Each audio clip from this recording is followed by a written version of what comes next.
Hi, I'm Ramona Werst, and from my Real Texas Kitchen, Joe David and I will be preparing for you our annual traditional pork sausage. Now, it's deer season right now, and a lot of people will make deer sausage, which is delicious. You can also make a beef sausage, a hot Italian sausage, a sweet Italian sausage. You can really do so many things with sausage.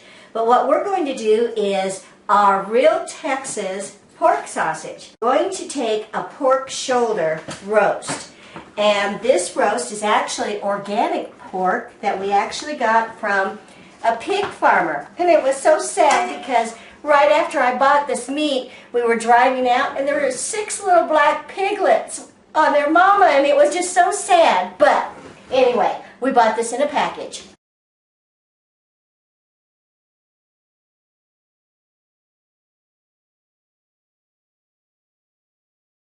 What you do is you'll freeze your pork roast. You want it very cold.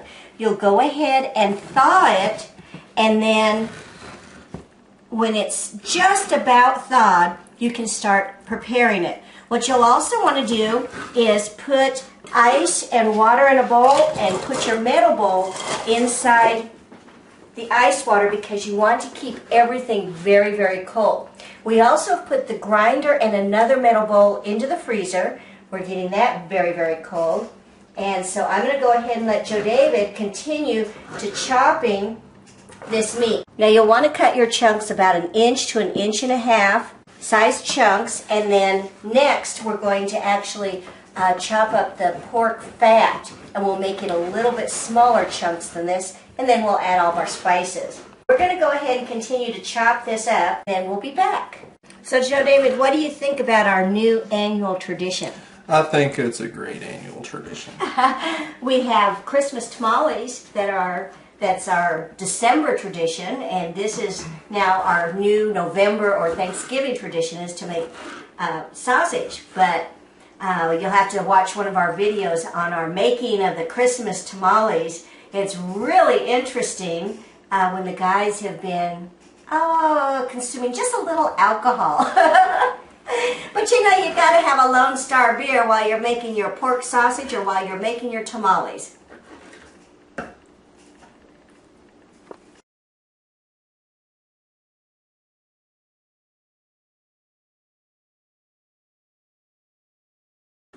This is not a healthy heart recipe. What we're doing now is we're actually cutting the fat. You'll want to go ahead and cut the fat half the size that you just cut your pork. We're going to add this fat now to our sausage. What do you think about that, Joe David? I think it's tasty.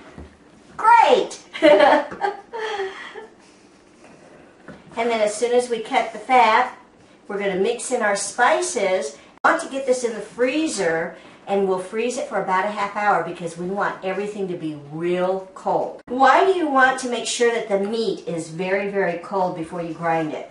You want to be sure that the meat's really cold, because when the meat grinder is working and when the sausage machine is going, there's friction on the blades and the meat, and so you want to be sure that it's real cold so it doesn't cook the meat before you want it cooked. And also, if everything is just nearly frozen, it holds up the marbling better, and the sausage looks better with all the lean meat and the fat, you know, kind of separated out. It's not all mashed together. Well, see, this is why he's the executive chef here at the Real Texas Sherwood Ranch. You know all those answers. We just saw it on the History Channel. That was so strange because right before we're making sausage, they happened to change the channel on the TV, and on the History Channel, they watched all about how to make sausage. Now, is that something? David, since you're doing the fun job of cutting the fat, why do we need to add this fat to the sausage? Makes it taste better. Really? Sure. Well, cool. So then it's kind of like a ribeye steak that has the marbling in it. It's also like on our hamburger where you can get the different ratios, like 70-30, 80-20, and I guess that's the 80 would mean it would be leaner. So that would make this 60-40 because we're using 60% meat and 40% fat. Another good reason to have the fat in here is whenever you're cooking a chicken or a duck or you're trying to braise some meat, you always put the fat side up because as it's cooking, the fat is going into the meat, not only making it more tender, but more flavorful. So that's another reason we want to add some fat to our sausage, is because it'll actually make the meat tender and it'll add more flavor. Now what we're going to do is mix in our spices. Now I have toasted my whole fennel seed.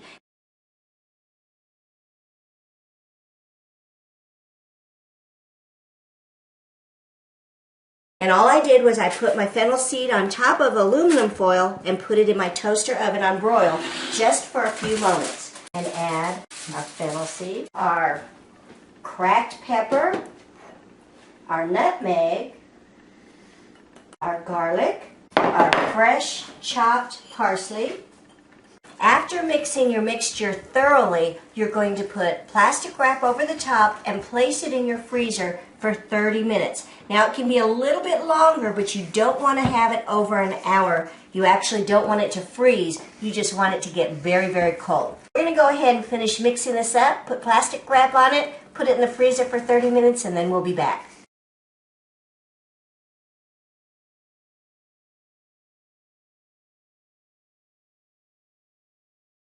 Now what we're going to do is add our sherry and our sherry vinegar. Stir this up, and we're going to place this in the refrigerator for 30 minutes.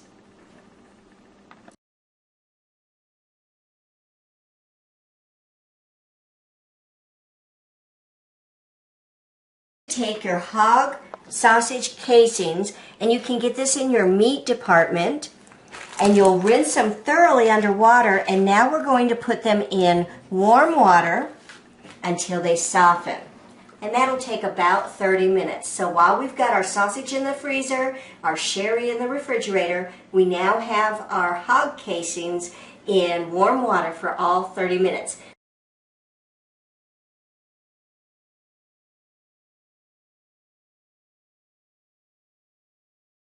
We've had our meat, our bowl, and the grinder all in the freezer for 30 minutes.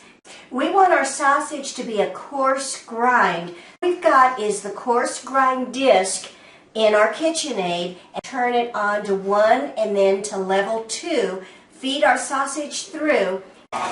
You also want to make sure that you have a mixture between your meat and your fat. You want to have a little fat in each of your handfuls.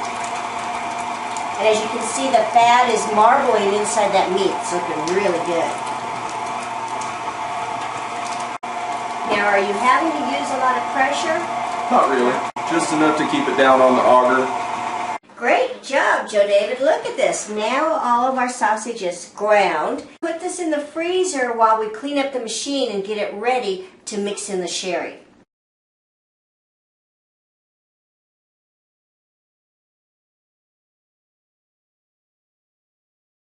We've taken our sausage out of the freezer and our new bowl, and we've added the dough hook to the KitchenAid and a splash guard. Turn it on to level 1. And now we've taken our sherry out of the refrigerator. Slowly add the sherry in.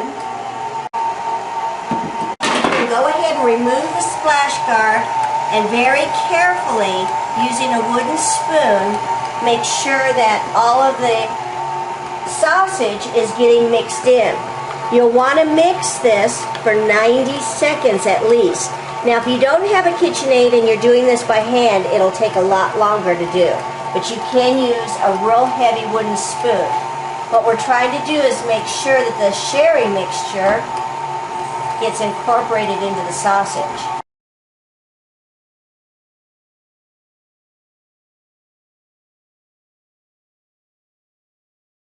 All right, we've got our hog casing, and we've put our sausage stuffer attachment onto the KitchenAid. Before you put the hog casing onto your sausage stuffer, you'll want to go ahead and take some olive oil and rub all around it, and it'll make the casing go on a lot smoother. Feed this entire length of the hog casing onto the end of the sausage stuffer. Very carefully, you don't want to tear it. Now I fed this whole casing onto the spout, and I've gotten to the end. It's probably hard to see on the camera, but this little nozzle is coming out the back side of the casing that I put on. So I want to pull a little bit out.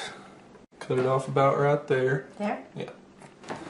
Okay, so we want to pull a little bit back off and tie a knot in the end to keep our sausage from squeezing out the bottom of this casing. Now, this is real important to do because otherwise you'll have sausage coming out your You'll end. have sausage everywhere. Okay. So there's a knot. Now we slide it back up till the knot is right at the end. Feed the sausage into the top, and it's going to come out, and you'll want to coil your sausage on your countertop. It's going to develop an air bubble like you can see right here. You just take a safety pin and poke through it.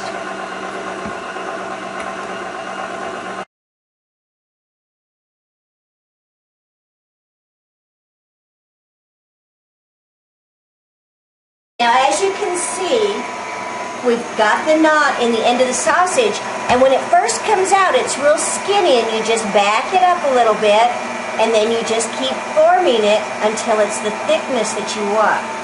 Now, what you're wanting to do is not let this take off. You want to go ahead and make sure you're filling your casing up. So you kind of have to hold some pressure there, and then kind of work it, and it's forming the sausage.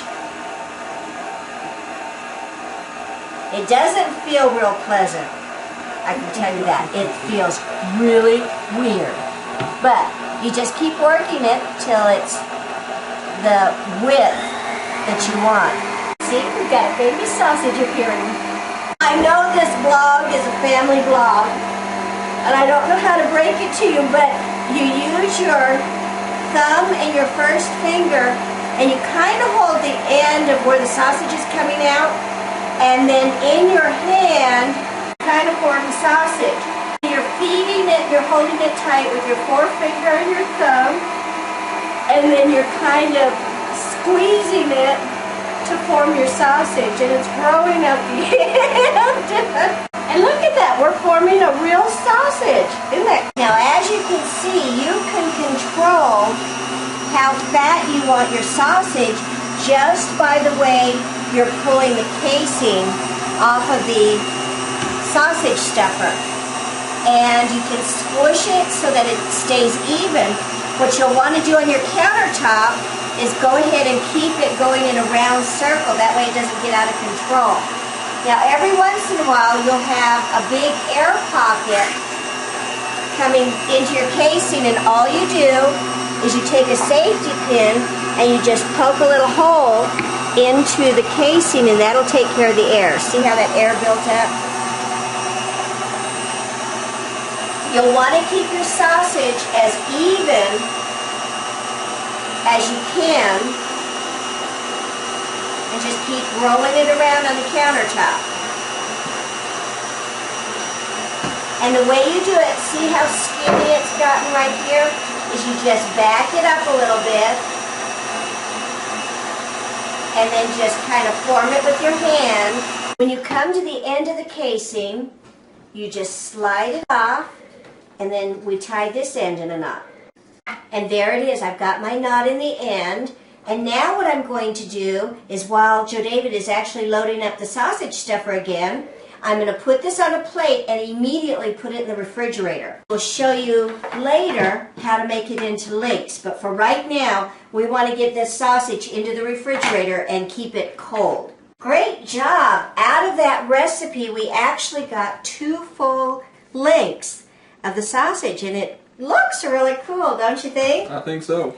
Now, one little tip that you may want to do, and we didn't do it in this batch, is Take a little bit of your sausage after you spiced it, cook it to make sure that it's at the right seasoning that you want. Then that way you can adjust your seasoning.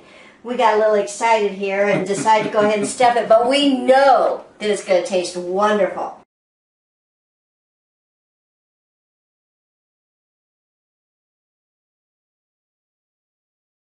When you make the links, you want to take into account how big your bun is, or whatever you're going to put it on.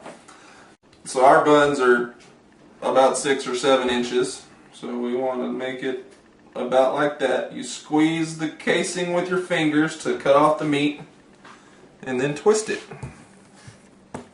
How many times did you twist it? Just twice or so. Okay.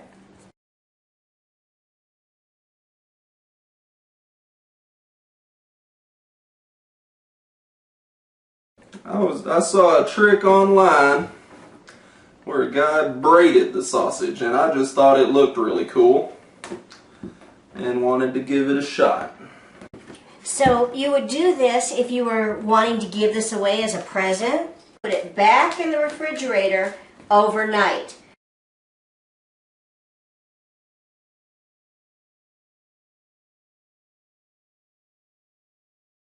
To cut your sausage links apart, what you do is you actually twist it quite a few times until the twist is really tight, and then just cut it in half. And as you can see, it kind of seals itself.